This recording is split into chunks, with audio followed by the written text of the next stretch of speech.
sociale, bien sûr, et ça, et la justice.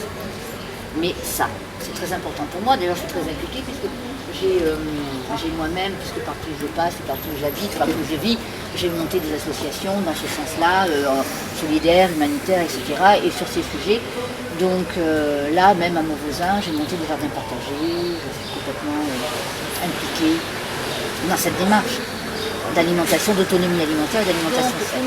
Et alors, là, il y a une urgence terrible, c'est-à-dire aussi sociale pour nos agriculteurs. Parce que nos agriculteurs, et puis, on le sait, vous le savez, de toute façon, vous êtes du bon, des zones respectives, vous savez très bien que nos agriculteurs sont en perdition. Enfin, je veux dire, même ceux qui ne se l'avouent pas et qui continuent à fonctionner sur l'ancien modèle, le conventionnel, etc., mais ils sont en totale perdition. Eux aussi sont exsangues, eux aussi ils sont pris à la gorge. Ils vivent avec 300 € par mois pour certains, d'autres se suicident dans leur laiterie ou ailleurs. Enfin, je veux dire, c'est catastrophique. La question de l'insécurité qui règne actuellement sur le pays et sur l'Europe. L'insécurité, vous direz. Bon, alors là, écoutez, l'insécurité, là, elle est en train d'être, comment dire, vous êtes construite. Hein, parce que bon, il faut dire quand même une chose, c'est que les gens n'ont pas envie de guerre. Hein, majoritairement, quand vous parlez aux gens, vous, moi, etc., on n'a pas envie d'aller en guerre contre qui que ce soit. Bon, nous, il se trouve que nous faisons partie de l'OTAN. Hein, c'est pour ça que dans notre programme, nous prenons la sortie de l'OTAN. Parce que cette OTAN nous entraîne dans des guerres qui ne nous concernent pas.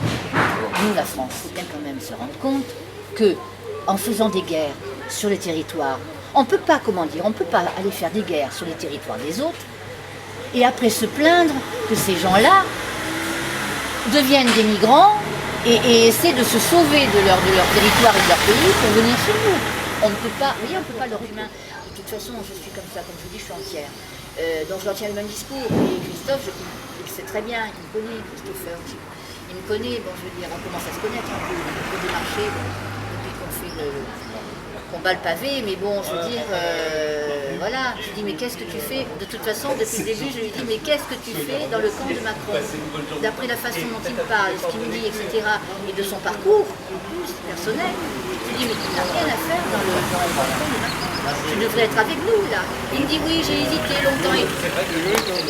Alors bon, c'est pas des convictions profondes ça. Moi je suis de convictions profondes. Et là, ça m'apporte énormément. Je m'y mettrai. Mais je veux dire, bon, mais voilà donc. Ah oui, M. Gabal, bien sûr, il est conscient des urgences et tout ça. Puis comme il est un peu dissident par rapport au LR, évidemment, il se rapproche un peu des dissidents entre guillemets, nous savons. Mais voilà. Donc évidemment, on a discuté, il est conscient. Les gens de bonne volonté, on peut travailler avec.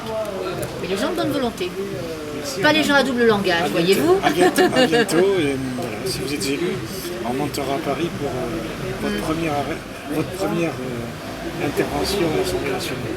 Avec plaisir. Très bien.